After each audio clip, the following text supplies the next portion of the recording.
ராஜ்நெட் நேயர்களுக்கு வணக்கம். என்னை பற்றி உங்கள்கிட்ட கொஞ்சம் அறிமுகப்படுத்திக் கொள்ள விரும்புகிறேன். நான் ஆனழகன் டாக்டர் சிதம்பரம். சென்னை அளவில், தமிழக அளவில், தென்னிந்திய அளவில், தேசிய அளவில் பல விருதுகள் பெற்றவன் ஆனழகன் போட்டிகளில் கலந்துக்கிட்டு, அது மட்டுமல்ல, இந்த உடற்பயிற்சி துறையில் சுமார் 40 ஆண்டுகளுக்கு மேலாக இந்த துறையில் ஈடுபட்டு வர்றேன். உடற்பயிற்சி கலையில் தமிழகத்தினுடைய நவீன உடற்பயிற்சி கலையினுடைய முன்னோடி நான் தான்.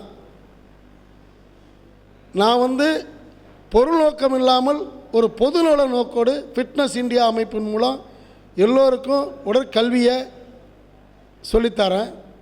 இதுதான் என்னை பற்றிய ஒரு சின்ன அறிமுகம். இன்றைக்கி நான் உங்கள்கிட்ட உங்கள் முன்னாடி கனவு வாரியம் திரைப்படத்தினுடைய தயாரிப்பாளராக உங்கள்கிட்ட இப்போ நான் பேசுகிறேன். உங்கள்கிட்ட பேசுகிறதுல எனக்கு மற்றற்ற மகிழ்ச்சி. இந்த கனவு வாரியம் திரைப்படத்தை இயக்கியது என்னுடைய இளைய மகன் அருண் சிதம்பரம் அவர்கள். இந்த படத்தினுடைய தயாரிப்பாளர் நானும் கார்த்திக் சிதம்பரம் அவர்களும். அவர் அருண் சிதம்பரத்தினுடைய மூத்த அண்ணன். இருவரும் சேர்ந்து அவருக்கு சப்போர்ட் பண்ணோம். அவர் பல லட்சங்கள் சம்பாதிச்சார். அமெரிக்காவில் செய்த வேலையை விட்டுட்டு தமிழ்நாட்டுக்கு படையெடுக்க வந்தார். வரும்போது எல்லாருமே அவரை கிண்டல் பண்ணாங்க, கிறுக்கேன்னு சொன்னாங்க. ஏன்டா யாராவது ₹1,00,000 சம்பாதிக்கிற வேலையை விட்டுட்டு படம் எடுப்பாங்களடா, ஏன்டா கிறுக்குத்தனமாக வர, ஏன்டா அந்த வேலையை விட்ட, திரும்ப அமெரிக்காவுக்கு போடா அப்படின்னே சொன்னாங்க.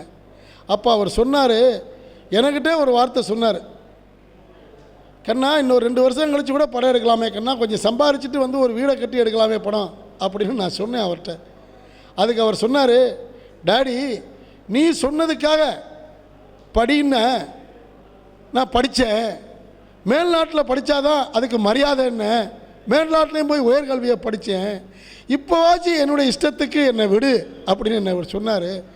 அப்போ என்னக்கண்ணா இன்னும் 2 வருஷம் கழித்து ஒரு வீடை, இன்னும் நான் இருந்தேன்னா எனக்கு வயதாகிடும், எனக்கும் எழில் அப்படிங்கிற பையன் பிறந்துட்டான், இன்னுமே என்னால் இருக்கவே முடியாது, நான் வரணும், என்னுடைய லட்சியத்தை அடையணும் அப்படிங்கிற ஒரு வெறியோடு சென்னைக்கு புறப்பட்டு வந்துட்டாங்க.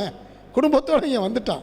வந்த ஒருபாடு வந்தோடனே சரி நான் ஒரு கதை வச்சுருக்கேன் அப்படின்னு சொல்லி கதை சொன்னான். அந்த கதையை சொன்னோன்னே அவனுடைய அந்த தாகமும் வேகமும் உணர்ந்தேன். ஆஸ் எ ஃபாதராக நம்மளே இந்த படத்தை செஞ்சு அவனை என்கரேஜ் பண்ணணும் அப்படிங்கிற முடிவுக்கு வந்தேன். இதுதான் உண்மை. நான் தயாரிப்பாளராக வந்ததுக்கு காரணம், நானும் சென்னை துறைமுகத்தில் நிர்வாக அதிகாரியாக வேலை பார்த்துக்கிட்டு தான் இருந்தேன். நான் பார்த்த கிளாஸ் 1 ஆஃபீஸர் போஸ்ட், அந்த வேலையை ரிசைன் பண்ணிட்டு ராஜினாமா பண்ணிட்டு பையனுக்காக தயாரிப்பாளராக வந்தேன். நான் ஒரு இடத்துல பணி புரிஞ்சுக்கிட்டு நம்ம படம் தயாரிக்க முடியாதுங்கிறதுனால அந்த வேலையை விட்டுட்டு வந்தேன். என்னையும் எல்லோரும் சொன்னாங்க. அதுக்காக நான் எப்போவுமே நான் தளராதவன். ஏன்னா உழைத்தால் உயர் உண்டு, முயற்சி செய்தால் வெற்றியுண்டு என்பதை நான் அனுபவ ரீதியாகவே உணர்ந்து நான் வந்தவன். ஏன்னா எதுக்காக இந்த இடத்துல உங்களுக்கு சொல்ல வரேன்னா, மெய்வருத்த கூலி தரும், தெய்வத்தால் ஆகாதனும் மெய்வருத்த கூலி தரும் அப்படிங்கிறது உண்மை. அதனால் அவன் சொன்ன கதை அருமையாக இருந்துச்சு. அது மட்டும் இல்லை, அப்துல் கலாம், நம்முடைய முன்னாள் ஜனாதிபதி அப்துல் கலாம் இருக்கா பாருங்க, அவரால் பாராட்டப்பட்டவன் இவன் எழுதின விழியே விழித்திரு கவிதையை தம்பி அருண் நீ எழுதிய நட்பு கவிதைகள் அருமையான கருத்துக்கள்னு பாராட்டினார். அதோடு நிற்கலை. அதுக்கப்புறம் என்ன சொன்னார், முயற்சியை மூச்சாக்கு அப்படின்னு ஒரு சீடியோடு வெளியிட்டான். முதல் கவிதை நூல். எதை செய்தாலும் இவன் அதில் ஒரு புதுமை இருக்கணும், அதில் ஒரு வினோதம் இருக்கணும், ஒரு தனி முத்திரை இருக்கணும்னு விரும்புகிறவன். அதனால் முயற்சியை மூச்சாக்குன்னு புத்தகத்தை எழுதினார். அந்த சீடியோடு வெளியிட்டார். அந்த புத்தகத்தையும் மனந்திறந்து பாராட்டினார். அவருடைய டெல்லி மாளிகையில் அவரை வர சொல்லி 23 வயது இருக்கும்போது அந்த இளைஞனை பார்க்கணும், வர சொல்லணும்னு சொல்லி வாழ்த்தினார். எதுக்காக இதை சொல்ல, அவருடைய கனவு இன்றைக்கி நினைவாயிருக்குன்னு சொன்னால் கூட அது மிகையாகாது. அது மட்டும் இல்லை, நம்முடைய மேக் இன் இந்தியா அப்படின்னு நம்முடைய பாரத பிரதமர் நம்முடைய மோடி அவர்கள் சொல்கிறாங்க. அதையும் சாராம், அதாவது எப்போவுமே இந்த படத்தில் செய்தி இருக்குங்க, நல்ல நாட்டு இருக்குது. என்ன நாட்டுன்னா, ஒரு ட்ராப் அவுட், ஒரு கிராமத்து இளைஞனால் வளர முடியும், சாதிக்க முடியும் அப்படின்னு காமிக்கிறான். அதுதான் கதை. அந்த கதையில் அவன் ஜெயிக்கிறானா தோக்குறானா அதை மக்கள் நீங்கள் பார்த்து, இந்த படத்துக்கு உலக ரெமி விருது கிடைத்திருக்குது. எங்களுக்கு ரொம்ப பெருமையாக இருக்குது. ஏன்னா முதல் படம் எடுக்கிறது எவ்வளோ கஷ்டங்கிறது எல்லாருக்குமே தெரியும். அவ்வளவு கஷ்டங்கள், அவ்வளவு துயரங்கள், சகிப்புத்தன்மை வேணும் படம் எடுக்கிறதுக்கு அப்படின்லாம் கற்றுக்கிட்ட பாடங்கள் அனுபவங்கள் அத்தனையும் தாண்டி இன்றைக்கி விருது கிடச்சிருக்குன்னா அந்த வழிகளெல்லாம் எங்களுக்கு மறைந்து போயிருக்கிறது. இன்றைக்கி வந்து இது எங்களுக்கு பெருமையாக இருக்குது. எல்லாருக்கும் இந்த படத்தில் உழைத்துள்ள அனைவருமே நல்லா உழைச்சிருக்காங்க, நல்லா நடிச்சிருக்காங்க.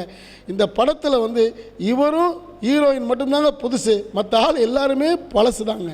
எல்லாம் அதில் நடிச்சிருக்க இளவரசு சாரு, செந்தில் சாரு, யோக்ஜபி சாரு, அது இவர் இருக்கார் பாருங்கள், ஞான சம்பந்தம் இருக்கா பாருங்க, அவர் வந்து அப்பா பேராசிரியர் கேரக்டர், நூலக ஆசிரியர், இந்த படத்தில் நூலக ஆசிரியர் அப்படியே அற்புதமாக நடிச்சிருக்காரு. அந்த ஒரு துவண்டு போய் நிற்பான், என்கரேஜ் பண்ணுவார். அவருடைய அந்த என்கரேஜ்மெண்ட் இருக்க பார், உற்சாகம் கொடுக்குற உற்சாகம் அந்த படத்தை அவனை வந்து அந்த வழியை தாங்குகிற அளவுக்கு உன்னால் முடியும் செய் அப்படின்னு தளராத அப்படின்னு தூக்கி விடுவார். அந்த ஞானசம்பந்தன் சாருடைய கேரக்டர் எல்லாருமே நல்லா நடிச்சிருக்காங்க, எல்லாம் நல்லா செஞ்சுருக்காங்க. அவங்க பங்கை சரிவர செஞ்சதுனால தான் இந்த படம் வெற்றி பெற்றிருக்கு. இதுக்கெல்லாம் எங்களுக்கு இந்த பரிசு, அதாவது ரெமி விருது கிடைச்சிருக்கு. இந்த அவர் எழுதின பாட்டு 4 பாட்டு எழுதியிருக்காருங்க. இந்த கல்லாமண்ணா சாங்கு சர்வதேச அரங்கில் அரங்குங்கிறது ரொம்ப சந்தோஷமாக இருக்குங்க. இந்த கிறுக்கன் சாங் நிச்சயமாக மக்களால் பேசப்படுங்க. ஏன்னா எல்லாரும் கிறுக்கன் கிறுக்கிறான். சார் ஐசக் நியூட்டன் யாருங்க? ஆப்பிளை கண்டுபிடிச்சான், புவி ஈர்ப்பு தன்மையை கண்டுபிடிச்சான். அவன் என்ன சொன்னான்? அவங்க மனைவி என்ன சொன்னாங்க? கிறுக்கன் அப்படின்னாங்க. அவன் தான் இன்னைக்கு ஜெயித்தான். அந்த மாதிரி இந்த படத்தினுடைய நாட்டு கிறுக்கன், அந்த கிறுக்கன் என்ன செய்திருக்காங்கிறத நீங்கள் பாருங்கள். மக்களாக பார்த்து நீங்கள்லாம் போய் திரையரங்களை பார்த்து அந்த படத்தை வாழ்த்துறது தான் எங்களுக்கெல்லாம் பெருமை.